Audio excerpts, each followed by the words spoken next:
మేనమామ అంటే ఆ యువకుడికి చిన్నతనం నుంచి ఎంతో అభిమానం. అలాంటి మేనమామ కష్టాల్లో ఉన్నాను అల్లుడు అనగానే కరిగిపోయాడు. మేనల్లుడిగా మామకు మంచి చేద్దామనుకున్నాడు. అదే అతని పాలిట శాపమైంది. అప్పుల ఊబిలో కూరుకుపోయి తీవ్ర మానసిక వేదన అనుభవించాడు.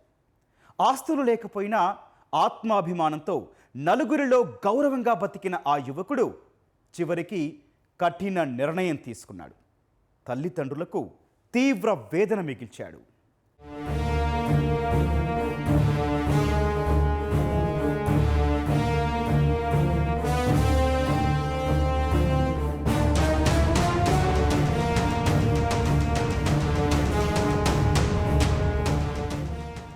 గుంటూరు జిల్లా పెదకాకాని మండలం తక్కెళ్లపాడుకు చెందిన షేక్ సుభానీ ఖాదరాబీ దంపతులకు ముగ్గురు సంతానం.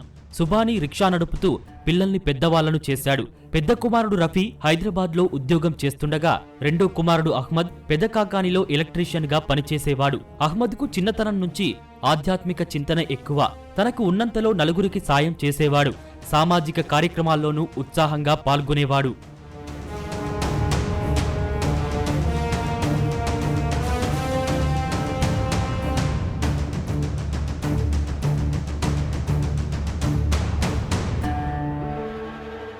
అహ్మద్ తల్లి ఖాదరాబీ సోదరుడు జబ్బార్ తరచూ ఇంటికి రావడంతో మేనమామతో అహ్మద్కు అనుబంధం పెరిగింది. వ్యాపారంలో నష్టాలు వచ్చాయని, అప్పులు ఎక్కువయ్యాయని కొద్ది రోజుల క్రితం జబ్బార్ అహ్మద్ దగ్గర వాపోయాడు.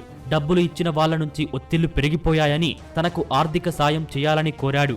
అయితే ఎలక్ట్రీషియన్ గా పనిచేసే తన వద్ద అంత డబ్బు లేదని అహ్మద్ బదులిచ్చాడు. బయట ఎక్కడా తనకు అప్పు పుట్టే అవకాశం లేదని, నువ్వే ఆదుకోవాలని జబ్బార్ బలవంతం చేశాడు. ఇంటిని తాకట్టు పెట్టి డబ్బులు ఇస్తే అప్పులు తీర్చుకుంటానని వేడుకున్నాడు. మేనమామ పరిస్థితి చూసి చలించిపోయిన అహ్మద్ డబ్బులు ఇచ్చేందుకు ఒప్పుకున్నాడు.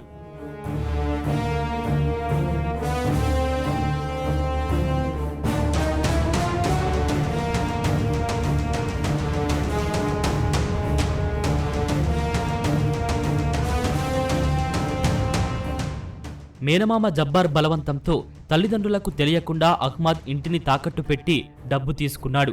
బ్యాంకు వాళ్ళు ఇచ్చిన 4 లక్షల రూపాయలను మేనమామకు ఇచ్చాడు. ప్రైవేట్ బ్యాంకులో తాకట్టు పెట్టి డబ్బులు తెచ్చిన అహ్మద్ నెలవారీ కిస్తీలు ఖచ్చితంగా కట్టాలని మేనమామ జబ్బార్కు స్పష్టం చేశాడు.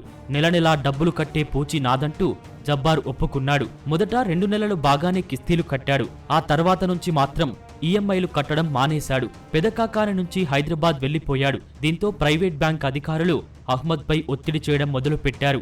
బ్యాంకు వారికి కిస్తీలు కట్టేందుకు అహ్మద్ తన బైక్ సైతం అమ్మేశాడు. కిస్తీలు సక్రమంగా ఎందుకు కట్టడం లేదని మేనమామ జబ్బార్ను అహ్మద్ ప్రశ్నించాడు. జబ్బార్ నుంచి సరిగ్గా సమాధానం చెప్పకపోగా తన ఆర్థిక పరిస్థితి సరిగ్గా లేదని, డబ్బులు కట్టలేనని తేల్చి చెప్పాడు.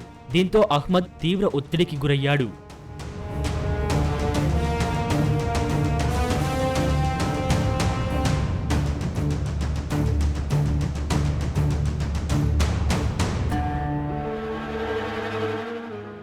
కష్టాల్లో ఉన్నాడని మేనమామకు సాయం చేస్తే కనీసం కనికరం లేకుండా మాట్లాడటం, బ్యాంకర్లు పదే పదే ఒత్తిడి చేయడంతో దిక్కుతోచని స్థితిలో అహ్మద్ తీవ్ర మనస్తాపానికి లోనయ్యాడు.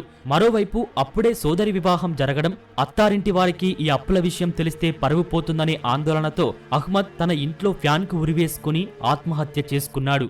తెలియకుండా ఇచ్చారు లోన్, చెప్పాలా, ఇంట్లో చెప్పాలా. అది రోజు బ్యాంకులో వస్తున్నారు, మా ఇంటికి వచ్చిపోతున్నారు. అది కట్టమని నా ఇప్పుడు కట్టలేని అంటున్న వాళ్ళు, మీరే కట్టుకొని మొత్తం నువ్వే మొత్తం స్వీట్ మొత్తం చెప్తున్నారు. దానివల్ల ఒత్తిడి వల్ల వాడు ఏం తెలియక తీసుకుని ఎవ్రీ మంత్ కంపల్సరీ కట్టకపోతే ఎవరైనా వస్తారు.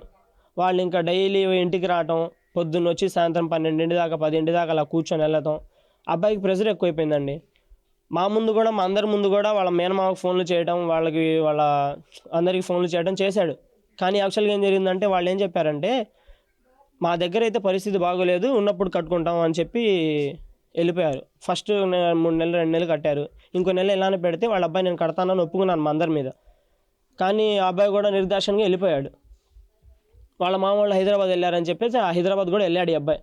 వెళ్ళిన బ్యాంక్ వాళ్ళని కూడా టిట్టి పంపించేశారంటండి. ఎవ్రీ మంత్ కట్టాలని చెప్పి వీళ్ళు ఫోన్ చేస్తుంటే మాకైతే చేత కాదు, కడతాం మేము లేము, మా దగ్గర పరిస్థితి బాగోలేదని చెప్పేసి హరాదురా కొట్టాడు ఈ అబ్బాయికి.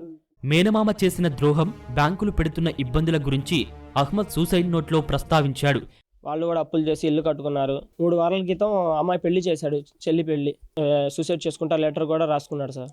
వాళ్ళ పెద్దనాన్న కొడుకు ఉన్నాడు, ఆ అబ్బాయి వచ్చి నైట్లో జరిగింది ఇదంతా. నైట్లో ఏ టైంలో జరిగింది అయితే కన్ఫర్మేషన్గా ఎవరికి తెలియదు. కాకపోతే మేము అందరం చూసింది ఏంటంటే 3:00 చూసాము. ఆ అబ్బాయి పోస్ట్ మార్టంకి ఇచ్చినప్పుడు జేబులో లెటర్ ఒకటి ఉంది, తర్వాత ఒక లెటర్ రాసుకొని కింద పెట్టుకున్నాడు. పోలీసులకి అయితే అది హ్యాండ్ ఓవర్ చేశాం సార్. మేనమామ చేసిన వంచనకు కుమారుడు ప్రాణాలు కోల్పోవడంపై ఆ పేద తల్లిదండ్రులు తీవ్ర మనోవేదన అనుభవిస్తున్నారు.